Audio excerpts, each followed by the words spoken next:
Oh, you remember the video I did about Batteries Plus sucks? Well, Batteries Plus got a hold of me and asked me what the problem was, and I sent them a lengthy email. And about a week later, they contacted me saying the manager of that store would be in contact with me. Of course, that hasn't happened. Just thought I'd give you a little update on that. I got a little project I'm going to do. I'm fixing to take all my tools off of this, and I'm going to build a bigger top, sort of a bowed front top. And my tools that fit like this, I'm going to move them back a little bit, and I'm going to try to make a little more room up here. And because it's, I'm really happy with my 18 volts. There's nothing wrong with them, and I still lust after the 20 volts, but it just doesn't make sense to get rid of tools that are working perfectly fine.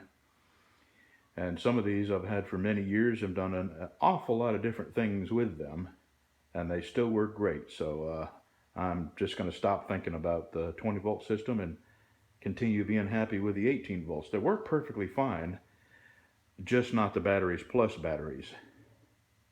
And since then I've bought 2 more brand new batteries, and I'll get a year or 2 out of them before they need to be replaced again. That's all. So anyway, let me get this piece of plywood up here, cut what I need, and leftovers, I'm going to just recover that porch there and paint it really good with some oil base. I'm going to sprinkle some sand on it, and maybe that will keep me from busting my butt. All right, I got that disassembled. I'll tell you, I sure did all this backwards. I painted the walls. Y'all remember that. And then I decided, after I painted the walls, no, wait a minute, I'm sorry, backwards. I painted the floor. That's all I was going to do. And the floor made the walls look so shabby and drabby and dark in here. I painted the walls after I painted the floor. Backwards. And now, I did that. And I'm going to do the same thing here after I've done all my painting. It just doesn't make sense. I should have done all this first. But anyway, I really didn't start out to go this far, but since I did all this painting and purdying up, I just decided to, for the last time probably in my lifetime, clean it up, get it looking real nice, and just try to sweep it out and keep it nice for the rest of my shop working life. Here's the top. I've traced around it.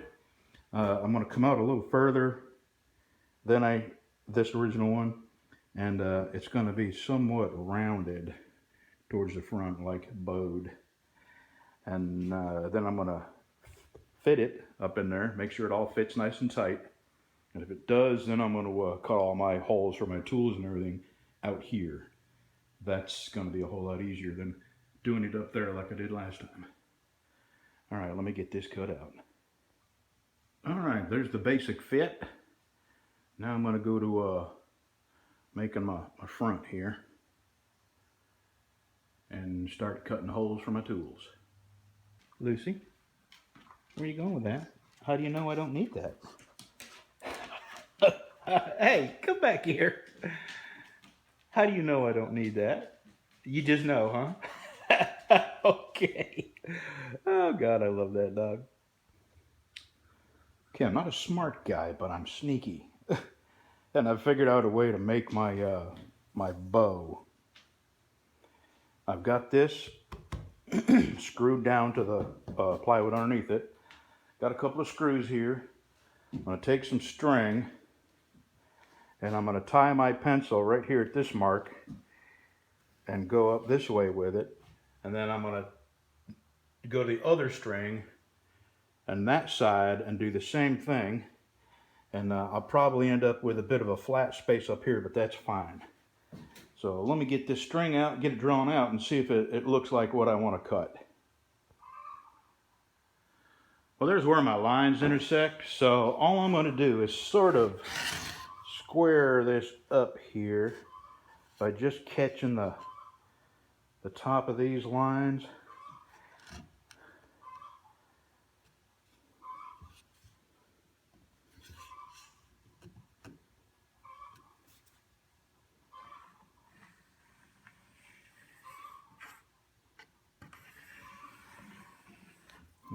that's going to look like. I think I can make that look all right. Actually, I need to come out here a little more. I want to redraw this with two hands. I'll be back.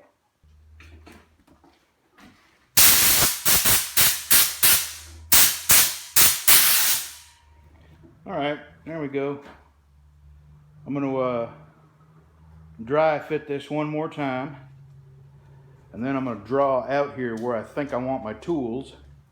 Because I've got a plug to avoid and a switch. I want to leave a little room to reach through there and get to. So let me unscrew this and set it up there. What, you want a piece of wood too?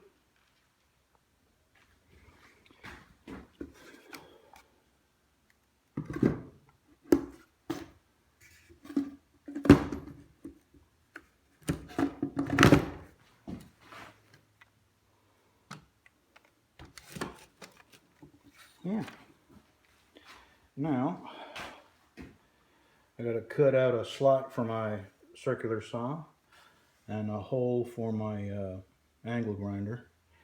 And I think I got enough room to put my other angle grinder and my Sawzall. Alright, and then I'm going to probably get my router out and round the outer edge out and then sand it real good. Stain it, polyurethane it. Well, I like it.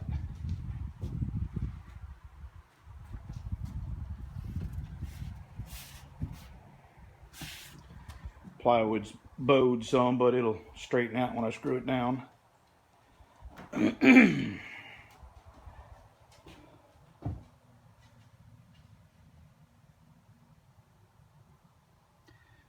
Okay, I guess I should come clean. I cut this hole for my angle grinder too close to my skill saw, circular saw. The motor comes out about here. It looked good on paper. So I recut the hole and I saved this plug, and I'm going to put that plug back in and pack some wood putty in around it, sand it all down, and who knows, it might look okay. It's actually going to be in front of the motor of the saw, so you won't see it unless the saw is out. This will just be our little secret. All right, I'm going to go ahead and do that. I'll let it dry, sand it down. I'm going to stain it off of this, and then I'll polyurethane it after I mount it to this. What do you think?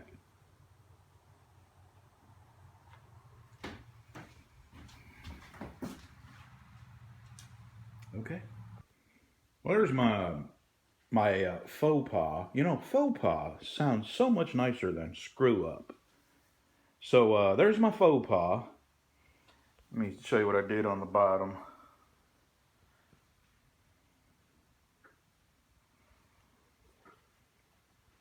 I got it glued in there, and then I let the glue dry, and then I filled the gap with some wood putty. And tomorrow this will be dry enough for me to sand over, and then I'll stain everything. It won't be bad. And calling it a faux pas makes it so much less troublesome than cutting a hole in the wrong place. See you tomorrow. Well, there we go. I got the my mistake fixed, sort of. It sounds better if you call it a faux pas instead of a screw up. Anyway, I got it stained, and I have one coat of poly on it. Probably going to take 4 or 5, but I did this last night,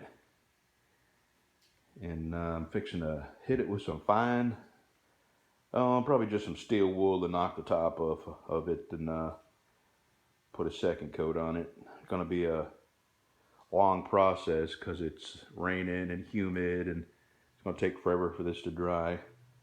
But let me get that second coat on there. Alright, I got coat 2 on it. I'm going to let it dry. And I have my heater on with a fan on top of it just to try to offset some of the humidity in here. Maybe I'll be able to get a couple of coats on this today. I'll be back in about 2 or 3 hours. I got another cup of coffee that needs drinking inside. See you in a couple hours. Man, it is warm in here. I had to leave the door open. I may have to open my back door too. Okay, this is a third coat. And I had to touch up around the edge here with some gray. And I'm going to put a second coat on that. And I'm going to put a fourth coat on this. And then I'm going to install it when it dries and put a fifth coat on it. And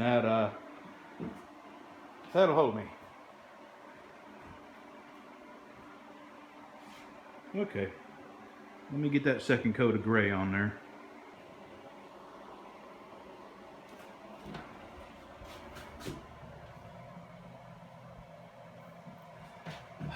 I wish I could have found the piece that come out of there, but I think it's over there in the pile that my dog has chewed up. So there it is. I'm going to let it dry about 24 hours before I put all my tools back there, but I like it. Got a little more room, and plus it looks nice. Alrighty, I'm done. Tomorrow I'll put my tools on it, but you'll see that someday. Next project is I'm going to put that on my porch, and actually no, I got to get in here. I'm gonna start building Bev's grill. That's my next project. That'll just have to stay there till it quits raining. Thanks for watching.